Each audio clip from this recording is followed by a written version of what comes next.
The Other Side podcast mission is to discuss important cultural and social issues relating to race, culture, gender, and equality. Welcome back to another episode of The Other Side podcast. I'm your host, Scott Kirk, along with my co-host, Lucas Sullivan. And today we're going to be talking about affordable housing in the city. And we have a special guest in the studio, Amy Klaben. Welcome. Thank you for coming. Thank you for having me. Amy is the project facilitator for Move to Prosper. She's also former president and CEO of Homeport, and she helped establish the Affordable Housing Alliance of Central Ohio. And Amy, I've been wanting to talk about this a long time. I'm sure, as most of our listeners may know, there's a building boom going on, not only across the country, but especially here in Columbus. And a lot of that construction is housing. And so the question is, the housing that's being built, is it affordable for low income and moderate income families? And so I'm just curious to hear your thoughts on that. The housing that's being built is not affordable for families and for people who are working at just regular jobs, the people that serve us every day that we couldn't live without. We do have a building boom. It's great to be in Columbus, Ohio, and actually in our region. It's not just in the city, it's throughout the region. And we have a lot of people moving into the community who need more housing, and so rents are being pushed up. What would you say, in terms of the families that you work with and represent, what would be a affordable rent amount? Well, there are 54,000 households right now in our community that pay more than half of their income for rent. That means that they are severely housing burdened. They don't have enough money to pay for all of their other costs. Mm-hmm. So rents for a family that are between $600 and $800, that's what's needed. For some, that's still too much. So we not only need to create more affordable housing, but we need rental support for people who are working, who need assistance. In our community, only 25% of people who need rental support get it. Mm-hmm. Yet anybody buying a home does have that benefit of tax deduction for the interest and other types of governmental benefits. So we have a lot of people who do need support so that they can live in a safe, decent, affordable home in a safe neighborhood. So the extreme view on this issue, and I wanted to get your thoughts on it, is, this is the price to pay for a growing city. I hear that, especially when I was covering City Hall, that if Columbus is going to grow and become, what it wants to be, or at least what the leaders want it to be, which is a major metropolitan city, a player on the national landscape for jobs and tech, that this is the price of doing business in terms of the city's going to get bigger, things are going to get more expensive, transportation is going to become a little more difficult. It's just kind of the factored in. And I wanted to get your response to that type of thinking, that we need more skyscrapers, we need more high-rise living units. I just want to get your thoughts on that. I think the question we have to ask is, what kind of city do we want to live in 20 years from now? And then how do we plan for that? So communities that have grown a lot, and I think Austin's a good example and there's many other cities to use as examples. They grew so fast, rents went up so much, housing became unaffordable, and now they're trying to figure out what to do. So for us, we're at the beginning of this growth, and we should be thinking about a whole toolbox so that people who are living currently in neighborhoods that we hope one day become revitalized, but the people who are there need to be able to stay. And they should not be getting priced out, because what we're just doing is moving poverty. Employers are having a very difficult time getting employees because where the lower wage jobs are located, there's no housing there. And transportation's not the only solution. And in fact, for many, it's not a solution when you have to travel for 3 hours a day to get to your job. People opt out of doing that because they can't take care of their family. So how do we want to think about our region? Do we want one where we have the creativity of diversity? And if you think about big cities that people want to go to, there's a lot of diversity there of different kinds of people from, class, race, ethnic backgrounds, and we have to plan for that and have housing that meets everybody's needs. And the region, since it's a regional issue, we need to think about what kind of housing we want and then have zoning and building codes to accommodate everybody in the region. How do you make the argument to a developer who is, let's be honest, they're out to make a profit, right? As much as to maximize their profit as much as possible. How do you make the argument to them that they should allocate a portion perhaps of their development or through some other means for low income residents from a business perspective? What incentive would they have to do that? Our region's growing, so where is everybody going to live? If all of the developers are required to have inclusion, to have a certain number of their housing units available for people at different incomes, then they'll all accommodate. We hear that from developers who develop here in Columbus, where in our region it's not required, but they go to other cities and it is, and the economics are different, and they factor it in. Mm-hmm. And they have rents that are at different levels for different people. Now, in our community, it was nice to see that the mayor's incentive policy is to foster mixed income neighborhoods. I mean, that's what it says on the Department of Development's website. To do that, it should be all housing that's created, not just in particular neighborhoods, but let's create the access to opportunity for everybody throughout the region, and then developers will find their way to have the economics work out so that they can create mixed income communities and inclusion. Tell us a little more about your organization. I know that you're pretty excited about it, and I know you guys have some events and some things coming up, but just tell us a little more about how it came about, how you became a part of it, and I'm also curious to know how you're funded.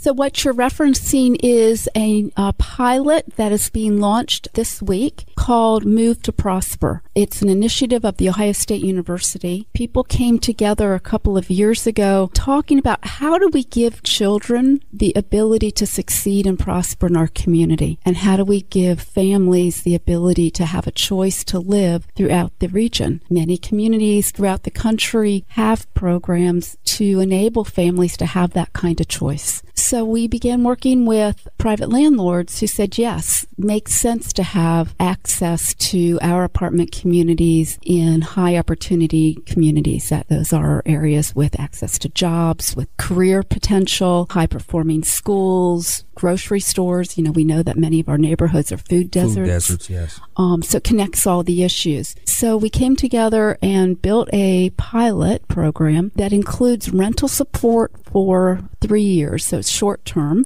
Mm-hmm. It's for women who are single, have children under 13, one in school, at least one in school, and not receiving any kind of government benefits right now for their rental support. So we know that they are severely cost burdened. But what's important about this is it's not just rental support, it comes with coaching. What we know is that as you're moving into a new neighborhood, people need assistance in the move and accessing the opportunities in a new neighborhood and learning to navigate the systems. So in doing focus groups with women from many different organizations, we heard a theme. And the theme was that they wanted not just a class, but coaching support, which people who are middle and upper income get all the time for financial capabilities, for career growth, for handling issues with navigating your school. There's lots of ways that people of means get help and get support that when you're lower income, you don't necessarily have a coach helping you figure these things out. Well, I just had this question. So I'm going to play devil's advocate. Let's say that, you know, I'm financially well off. I can afford those $1,300 a month rents. And from my perspective, I say people should just pull up their bootstraps. Why can't these people, you know, pay rent like everyone else? Why do they need assistance? Why should I be forced to subsidize their rent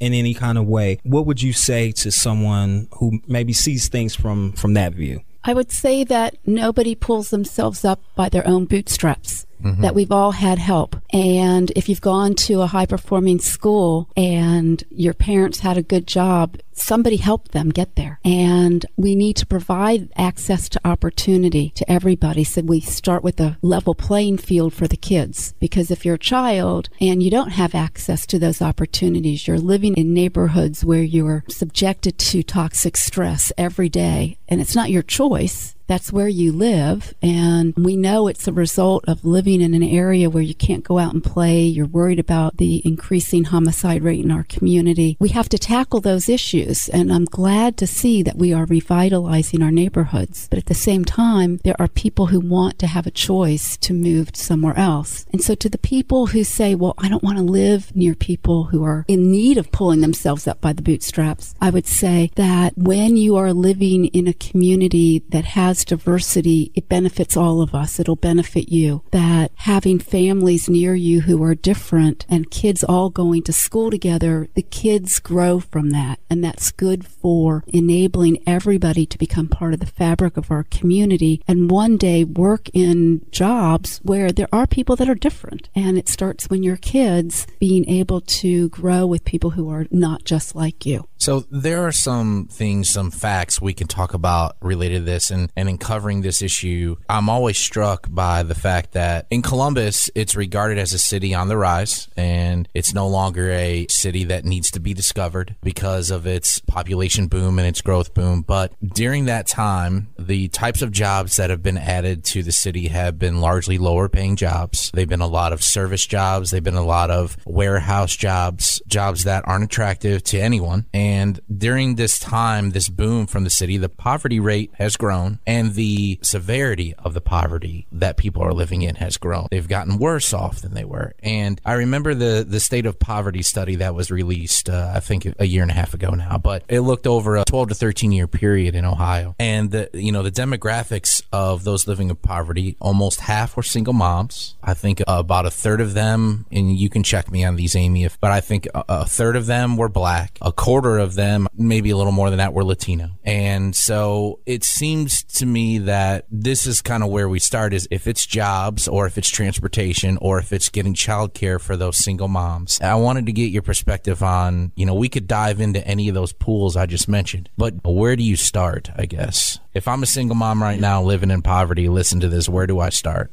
So I believe that where you start is when you're dealing with living in concentrated poverty. And so it's about housing, that it's hard to get out. You look at the statistics, the amount of mobility out of poverty is very difficult when you're living in neighborhoods of concentrated poverty. It breeds all of these other issues. And why do we have this? It's because of zoning codes. It's because of how we as a community, and this is true across the country, have allowed the use of zoning laws, government action, and that's us, to create neighborhoods where people don't have access to opportunity and you lose hope. And so you're right to talk about all of these individual issues because we can't solve just one. It's not enough to say, well, let's grow the food bank and everybody have food, because that's a symptom of the underlying problems. Right. And all of these other issues are symptoms of living in neighborhoods of concentrated poverty. So what do we want our community to look like in the future? Are we going to have a comprehensive plan to enable people to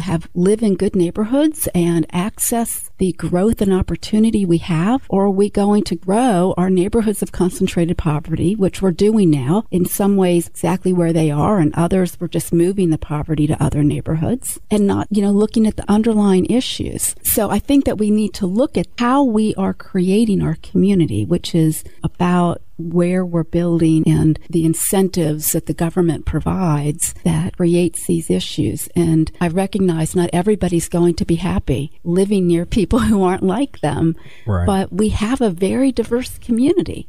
And if you look at a lot of the other discussion out in the community in the world, the more we segregate ourselves and only live near people who are just like us, we don't create the kind of workplaces that benefit our economy, that don't benefit the growth of individuals so that they can become part of the economic fabric of our community. So do you think that what's happening in Franklinton in the city and what's happening in Old Town East and on the Near East Side, the fear is there and you see it happening, that there's gentrification going on and you're just pushing the poor out to somewhere else? So I'm wondering, do you feel that the leaders in this community largely give poverty kind of some lip service, or do you think that when these revitalizations occur that there actually are some things that are done to preserve what you're talking about? I think our community leaders have good hearts. And I think they are struggling to figure out what good housing policy should look like. I think they're also straddling the line between being politicians or government leaders, because if you're part of the city council or the mayor, part of your job is economic development. And so I think they're trying to walk a fine line. They, on one hand, like you said, Amy, they care about people and they want affordable housing, but at the same time, they want to get rid of vacant properties and they want to see some of these vacant and derelict properties redeveloped. So I think they get caught in sort of a catch-22. And I agree with that. And, everybody responds to who's loudest, and the economic issues, as you mentioned, there are tools that the city can look at. So as they're revitalizing, they can require that a certain percentage of the units be affordable, and not just to people at 100% of area median income or 80%, but lower, to create the vibrancy and the creative community that many people would like to see. They could have a land trust so that the housing that's currently affordable can remain affordable. They could use other tools so that people are not forced out of an area as rents go up. So I'd like to see the community look at the broader tools and have a whole toolkit, because we do know that rents are going up and people are moving out, and people aren't happy about that. And revitalization is fine. It's just you look at it comprehensively and ensure that people who are currently in the community can stay. And also, too, the city, there's been a lot of discussion the last couple of years about the tax abatements that the city offers to residential, commercial development. And I'm wondering if you have thought, or if you have discussed at all, even among your staff or at home with anybody, about, instead of offering these tax abatements, 75, 100% for 10 to 15 years, they cut that down by a third, or have a developer, if they offer that tax break, set aside some money that then they can turn around and use for the things that you're talking about. If you do that, again, it all comes back to what kind of community do you want to create? Do we want neighborhoods? I think the Short North is a good example, where there is a lot of development. Because of all of the development, it's no longer an area that's accessible to many people. Yeah. And in fact, does not require any tax abatements. You don't have to incentivize any developer to build in the Short North. They're going to do that anyway. So I'm not really sure why the city still feels like they need to sort of give them these tax abatements to develop these luxury properties. The Short North is white hot right now. So if I'm pretty sure if the city said, we're not going to give you any tax abatement, but you can still go ahead and they would still do it. So, and that's right. And there's other areas of our wider community that developers are going to go to, because we have such a need for more housing, that if they were required, and everybody equally, to include, it's called inclusionary zoning, include housing for people of different incomes, they would do that. There's such a need and demand for housing that I think when they're all treated the same way, they would respond that way. So the policy being discussed right now should not just be for particular areas that are growing. They're called market ready. We need to look at the whole community and have policies for the whole community that encourage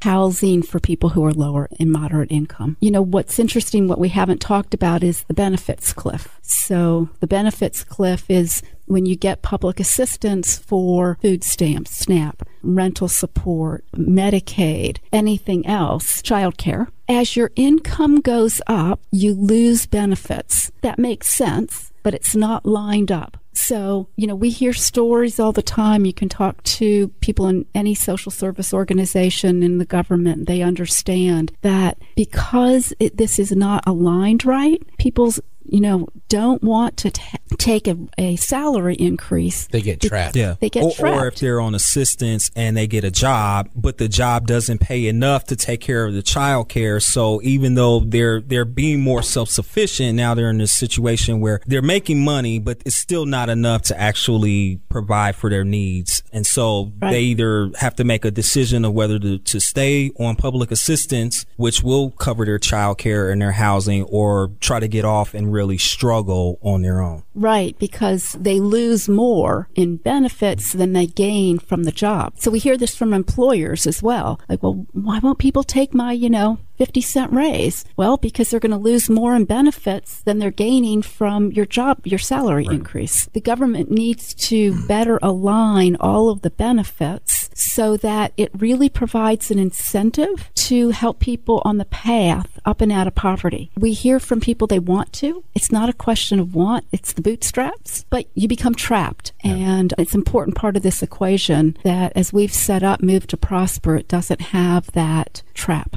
I would like to just add one more thing to kind of tie everything that we've been talking about together, because I think a lot of times, just in general, I think people should just be more empathetic to other people's situation. But you know how it is, human nature. People don't really feel something until they think it may affect them. And so when it comes to affordable housing, for those people who may be listening to this and they're thinking, I'm fine, I'm comfortable, I can pay my rent, I can pay my mortgage. Affordable housing affects all of us, because if we don't get this under control now, look at cities like San Francisco or New York, where I think in San Francisco, even if you have an income of $1 million, it's still hard to find housing because just the cost of living and housing in the city has become unaffordable for most people. And so, you know, I'm sure there are a lot of people that when that first started thought, well, that's not me, that's the poor people's problem. And, you know, as housing prices and property values and continue to rise, it's going to start affecting more and more people. I mean, right now it may just mostly affect low income people, but if rents continue to rise, if home prices continue to rise, it's going to start affecting middle class people and even upper middle class people. So I think we should all be concerned about this, even if it isn't affecting us directly or immediately, because we're on a trend where it's just going to continue to get worse and worse for all of us. Well, I don't want to get an argument with you. There are some parts about that you're right on, but there also is, you know, a rising tide raises all ships. And so at some level, having higher rents, having more development is a good thing. But it can't outpace wages, that's which is basically that's where the Amy's problem is. point. If your growth isn't meeting the job requirements of your residents,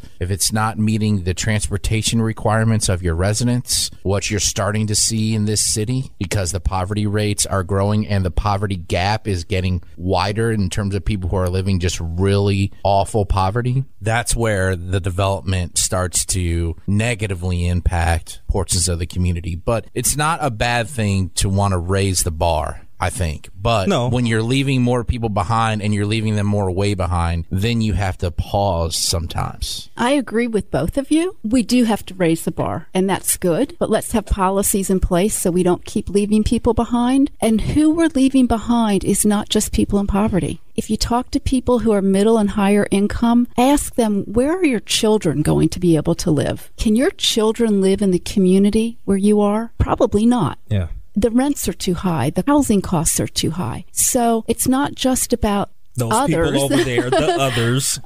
It's about your children. Where are your parents going to live? When they age, are they going to be able to stay in the community or not? Are we creating housing that's accessible to people as they age? And we have an aging population, a lot more seniors, who are not going to be able to afford a decent place to live in our community. Is that what we want? And do we want them to only live in other parts of the community where there's low-income housing? So let's think about how this is affecting everybody today and building the community for our future where everybody has opportunity. Absolutely. And I think one of the great marketing points about Columbus till recently has been how affordable it is. I mean, that's one of the things that draws people here. I hear that from people, friends that I have around the country all the time. And one of the things they say to me is, you know, I hear that, you know, the housing market is really hot in Columbus, but it's also very affordable. Or when I tell people about Columbus, I say, you know, it's a great place to live, great place to raise a family, and it's pretty affordable. And so as that begins to change, you know,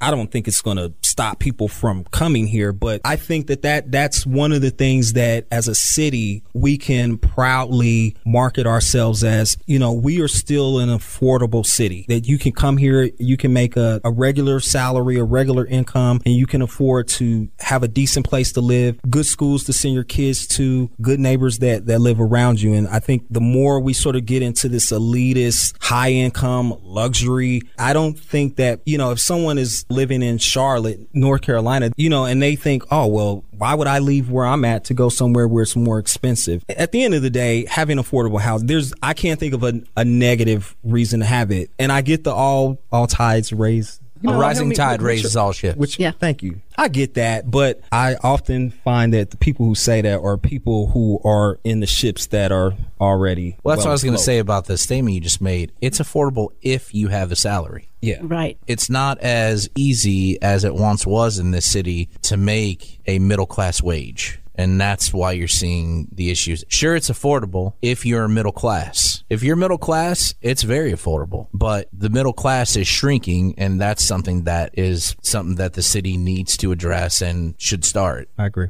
Amy, I just want to thank you for being here. Yes, thank you so much. I'm so glad. So glad there are people out there in the community doing what you're doing. Yes, it's so good to talk to people. I'm excited about your pilot project. So, how long does the pilot project last, and then what happens when that concludes? So the pilot is for 3 years. Once we finish raising the funds for the pilot, we've raised about 65 to 70% of the 3-year funding. Then we'll begin raising funds for a demonstration project of 100 families. We'll use the results, so this will be evaluated by Ohio State University. We'll use the results, which based on national studies show that when kids have an opportunity to live in a high opportunity neighborhood, even for a few years, they are more likely to graduate from high school, go on to other education. Their lifetime earnings are about $300,000 more. Wow. Big impact on girls, on their emotional development. So these have very positive effects and positive impact. So we want to highlight that for our community as to why we need to open up the doors of opportunity to everybody. And what we know is when we don't do that, we pay a high cost for the community. So why don't we pay it now by providing access and coaching and the comprehensive programs that you mentioned? It's so hard. I mean, I can't point to one place where you could send somebody who is in need because there's so many issues to address. So how do we do that? And let's build for the future that we'd like to see. So if people want to, can people donate or can people give to your program so you can reach your goal? Oh, they can. And how do they do that?